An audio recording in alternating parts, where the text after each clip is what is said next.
Good morning साहब।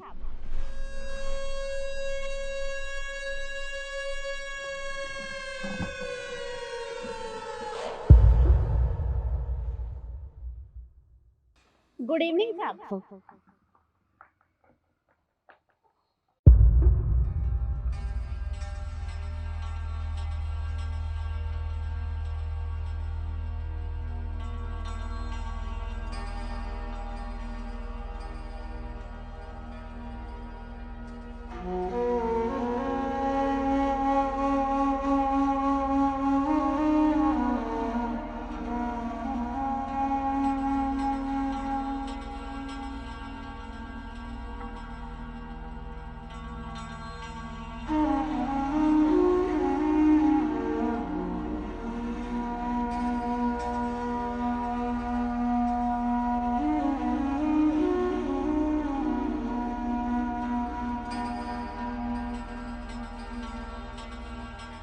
जी साहब, आपने बुलाया मुझे? जी हाँ, मैंने ही बुलाया था आपको।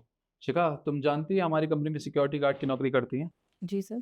तुम्हें पता है, अगर इनको नाइट शिफ्ट दी जाए ना इस ऑफिस में, तो ये कभी मना नहीं करती। पूरी मेहनत और लगन से रात को भी काम करती हैं। Wow sir, that's great. But एक और बहुत अच्छी बात है इनके बारे में, जो मुझे वाकई में बहुत ज़्यादा अच्छी लगी है। मतलब सर? जब मैं कल बिजनेस के सिलसिले से वर्मा जी के पास जा रहा था, तब मैंने रास्ते में देखा कि ये कुछ भूखे बच्चों को खाना खिला रही थी। और ये देख के मुझे वाकई में बहुत अच्छा लगा। तुम्हें पता है इनकी महीने की सैलरी कितनी है? सिर्फ 15,000 रुपये। उस 15,000 रुपये में इनको अपना घर खर्च भी चलाना होता है, और ये भूखे बच्चों को खाना भी खिलाती हैं, वो भी रोज़। और इनकी एक छोटी बेटी भी है, उनको भी ये पढ़ाती हैं। पर इन्होंने कभी ये नहीं कहा कि इनकी सैलरी बढ़ानी चाहिए। इतनी कम सैलरी में भी ये सब कुछ मैनेज कर लेती हैं। और मैं इतनी बड़ी कंपनी का मालिक होके कभी मैंने किसी की मदद करने के बारे में नहीं सोचा। कभी मैंने नहीं सोचा कि किसी भूखे को खाना खिलाना चाहिए या किसी को कपड़े दे देने चाहिए। पर जब से मैंने इनको देखा है तो मुझे भी इंस्पिरेशन मिली है। मुझे भी लगा है कि मुझे भी मदद करनी चाहिए लोगों की। और हाँ मंजू जी, वाकई में आप बहुत अच्छा काम कर रही हैं।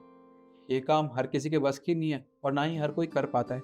जिसके पास अच्छा दिल होता है और इंसानियत होती है ना, सिर्फ वही ये काम करने के बारे में सोचता है और करता भी है। वाकई में आप बहुत अच्छी हैं। जी साहब, वो क्या है ना, वो बच्चे भूखे रहते हैं। कभी उन्हें खाना मिलता है, कभी नहीं मिलता। तो मुझसे उनकी हालत देखी नहीं जाती। मुझसे जो बनता है मैं उन्हें खिला देती हूँ।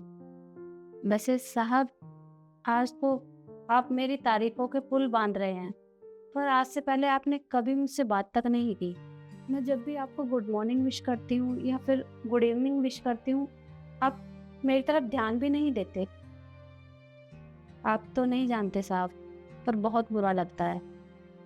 पर आप तो बड़े लोग हैं ना, हो सकता है कि मुझसे कोई गलती हो गई हो, इसलिए आप मेरे साथ ऐसा करते हैं। अरे नहीं मंजू जी, ऐसी कोई बात नहीं है।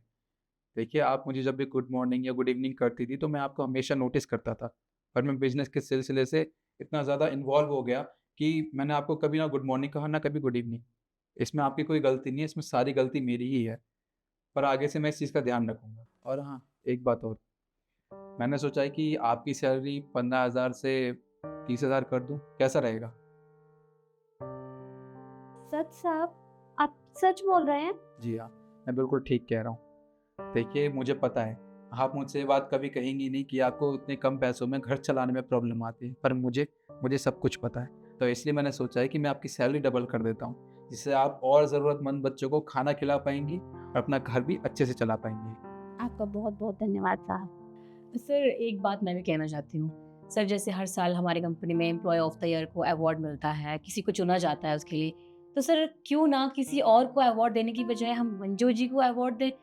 क्योंकि सर वो डिज़र्व करती है, इतनी अच्छी इंसान है, अपना काम ईमानदारी से करती हैं और एक औरत होके वो रात को भी काम कर रही हैं। सर, मेरे हिसाब से तो अवार्ड इनको ही मिलना चाहिए और साथ में एक छोटी-सी पार्टी हो जाए। नहीं नहीं मैम साहब, वो अवार्ड मुझे कैसे मिल सकता है? साहब, मैं ठहरी छोटी सी सिक्योरिटी गार्ड, और ये अवार्ड तो एम्प्लॉय को मिलता है ना। मंजू जी, आप ये कैसी बात कर रही हैं? आप भी इस कंपनी की एम्प्लॉय ही हैं, और कोई छोटा या बड़ा नहीं होता है। काम सब बराबर होते हैं। और एक बात और, 2 महीने बाद हमारी कंपनी में एम्प्लॉय ऑफ द ईयर का अवार्ड आपको ही मिलेगा। जी साहब, आपका बहुत बहुत धन्यवाद। मंजू जी, आपको शायद पता होगा कि ये जो बच्चे हैं जिनके पास पहनने के लिए कपड़े भी नहीं होते और जिनके पास खाने के लिए खाना भी नहीं होता, आप मुझे उनका पता बता सकती हैं? एक्चुअली मैंने सोचा है कि अपने पूरे स्टाफ के साथ जाके उनकी मदद करूं। जी साहब, पता है ना, आप चलना मेरे साथ, मैं आपको बता दूंगी। तो ठीक है, आज शाम को ऑफिस खत्म होने के बाद सब चलते हैं। जी साहब। ठीक है, अब आप जाइए। जी।